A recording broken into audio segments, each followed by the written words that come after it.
Well, let's get this show on the road. It is live here, and I want to visit with you a little bit about discipline and money today. Oh, what a topic! Huh? The book, "The Richest Man in Babylon," was talked about yesterday in one of my uh, groups that I meet with occasionally, and it was talked about so much that I just said, "Man, that's probably something that we need to talk about on a bigger stage." The Richest Man in Babylon was written by George Clason, um, probably 100 years ago. Started out as a pamphlet and is basically about fundamental principles of wealth, money management, and personal responsibility. Clason uses short parables set in ancient Babylon. His core message is about wealth is not about the lack of luck or income level. It's about habits, discipline, and thinking long term. So we come up with 5 core lessons out of the book that we'll talk about just briefly here. Number 1, pay yourself first. Before paying anyone else, set aside at least 10% of everything you earn. So a lot of different ways to do your finances, but one of the ways that I've heard that uh, my good friend Ron Anderson from Club Wealth talks about is take 100%. 10% of that goes to charity. Christians and Jews consider the tithe as that charity, just 10% to charity, give away to those less fortunate. Next, you save 10%. Next, you take 10% to pay down your debt. So that's the first 30%. And then you live on the rest of it, 70%. And in fact, maybe live on less than that. Wealth begins the moment you begin to keep part of what you earn. If you don't save first, nothing else matters, according to that book.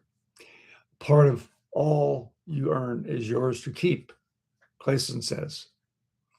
Secondly, control your expenses.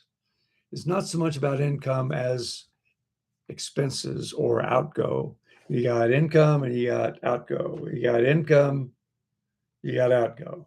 So either increase income or minimize the outgo, or both, because not all expenses are created equal.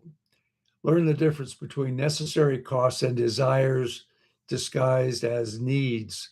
There are needs and there are wants. And if you need something, you got to have it. If you want something, well, that's discretionary. Lifestyle inflation is the enemy of wealth. So just thinking about it, the Rich Man, Poor Dad book, and that series of books talks about that. And you don't have to continually get a bigger or newer car when you get raises. You can take that difference and save it. Key insight here is that you don't need to earn more to get wealthy. You need to waste less. And I'm saying waste because a lot of stuff, have you ever done impulse buying? Yeah. Have you ever needed something and as soon as you got it, you didn't need it anymore? Yeah. So there's a lot of different ways to deal with that. And that's not the purpose of this talk, but we can talk about that some other time. Number 3, make your money work for you. Save money must be invested wisely so it produces more money. How you make money is take money to make money. Money should earn while you sleep. Avoid investments you don't understand. That's probably a good thought. Gold labors diligently and contentedly for the wise owner. Number 4, protect your wealth. Avoid getting rich schemes. Seek advice only from people who are successful in what they advise. And the wealth lost is often wealth earned too quickly or without wisdom. And number 5, in the core points, increase your ability to earn. Your greatest asset isn't money. Your greatest asset is you. So remember that. Continually improve your skills, knowledge, and value. growth and earning power accelerates everything else. So the bottom line is that the book isn't about money, it's about discipline and responsibility and patience.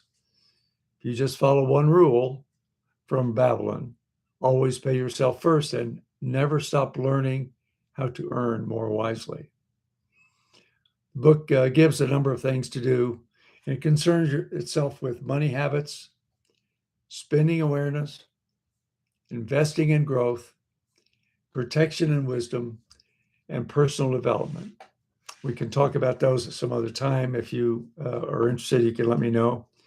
But finally, bottom line, the takeaway is that he's not teaching money tricks.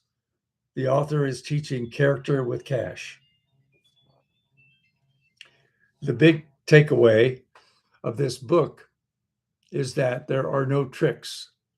He's simply teaching character with cash, being, being a good steward of the cash you have, discipline before pleasure, wisdom before action, and patience before reward.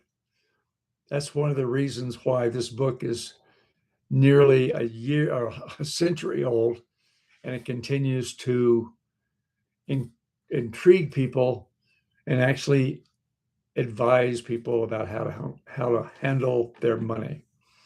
Thanks for tuning in today. If you'd like to know more about this, or if you'd like to know more about coaching, I'd be happy to talk with you. My web address is spreadyourgenius.com. You can also reach me on my phone to text 5057062868, 505-706-2868. I look forward to talking with you. Perhaps we can have a visit about how we can help you on your genius journey yourself. God bless you. And thanks again for the call, tuning in to us. We'll see you again soon. Bye. And that's my story, and I'm sticking to it. Not anymore. No, ma'am.